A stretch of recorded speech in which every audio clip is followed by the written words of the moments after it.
आदाब, नमस्ते, सत श्री अकाल। इस्तकबाल है आपका हमारे इस यूट्यूब चैनल पर।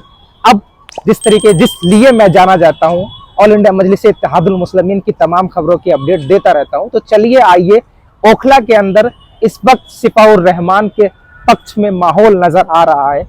ऑल इंडिया मजलिस इत्तेहादुल मुस्लिमीन जो है वो जमीनी लड़ाई लड़ करके सिपाउर रहमान को जिताना चाहती है। ओखला की जनता ने एक तरफा फैसला कर लिया है।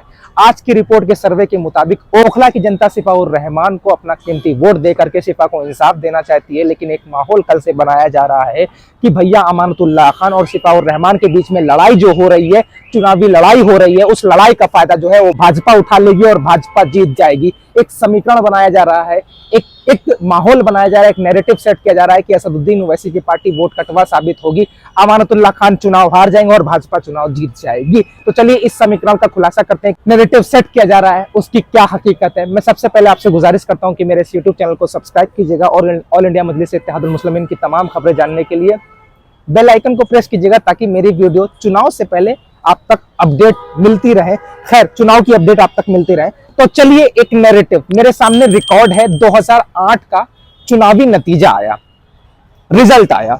अब उस रिजल्ट में क्या था? अब आप मुझसे सवाल करेंगे कि आप 2008 का जिक्र क्यों कर रहे हैं? क्योंकि जो आज माहौल, जिस समीकरण तैयार किया गया तमाम राजनीतिक पार्टी ने और जो नैरेटिव सेट किया जा रहा है कि सिफाउर रहमान और अमानतुल्लाह खान, दो मुस्लिम कैंडिडेट जो है, एक सिटिंग एमएलए और दूसरा जेल की सलाखों के पीछे है, इन दोनों के बीच मुकाबला हो रहा है और इसमें भाजपा जीत जाएगी। मतलब वोट जो है वो 50-50% बट रहा है और इसका फायदा भारतीय जनता पार्टी को मिलेगा। तो 50% वोट कब बटा था? 2008 में बटा था। 2008 में अब उसकी पूरी कार्य हकीकत में आपको बताता हूं कि उस वक्त क्या हुआ था। चलिए नतीजों की तरफ ध्यान दें। इस वक्त नतीजे मेरे सामने हैं।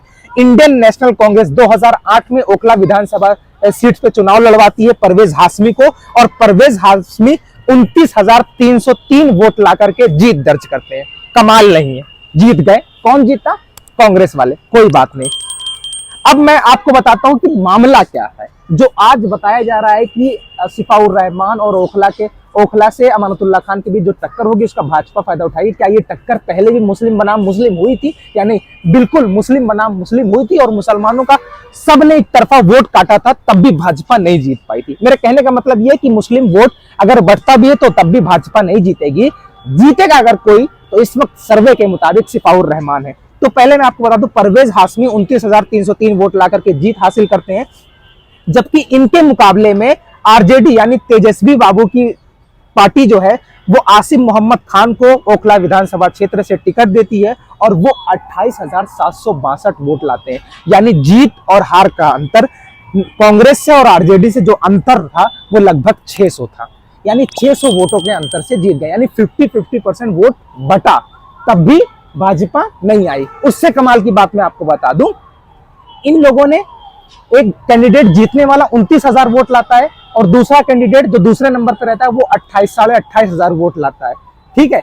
अब लेकिन उससे कमाल की बात मैं आपको बता दूं, ओखला विधानसभा में मुस्लिम वोट बटा था बीएसपी के यानी बहुजन समाजवादी पार्टी के जो कैंडिडेट थे बहराम सिंह बिधूरी, वो जो वोट लेते हैं वो 22,064 वोट लेते हैं। 22,000 वोट लेते हैं। 28,000 वोट कौन लेते हैं? आरजेडी वाले भैया। 22,000 वोट वो कौन लेते हैं? बीएसपी वाले। मुस्लिम वोट जोड़िएगा, 28 और 22 कितने हो गए? 50,000 वोट समथिंग। ठीक है। जबकि वसीम अहमद जो कि एसपी यानी समाजवादी पार्टी से खड़े होते थे वो 5,000 लेते हैं, 55,000 vote. LJP Amanatullah Khan 699 vote पाते हैं। यानी लगभग जो है वो 56,000 वोट कट जाता है मुसलमान का, तब भी भाजपा नहीं जीतती है।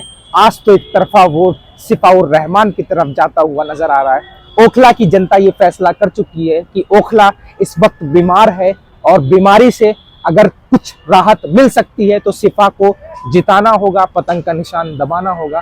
तो अपने वोट को बर्बाद मत कीजिए। जो नैरेटिव, जो माहौल बनाया जा रहा है, जिस समीकरण को आपके सामने रखा जा रहा है वो पूरी तरीके से झूठ है। उसका फैक्ट चेक करने पर यह पता चलता है कि भाजपा कभी नहीं जीती है। बस मैं आप तमाम लोगों से ये कहना चाहता हूँ कि मेरे इस यूट्यूब चैनल को सब्सक्राइब कीजिएगा, एमआईएम के हक में अपना कीमती वोट दीजिएगा।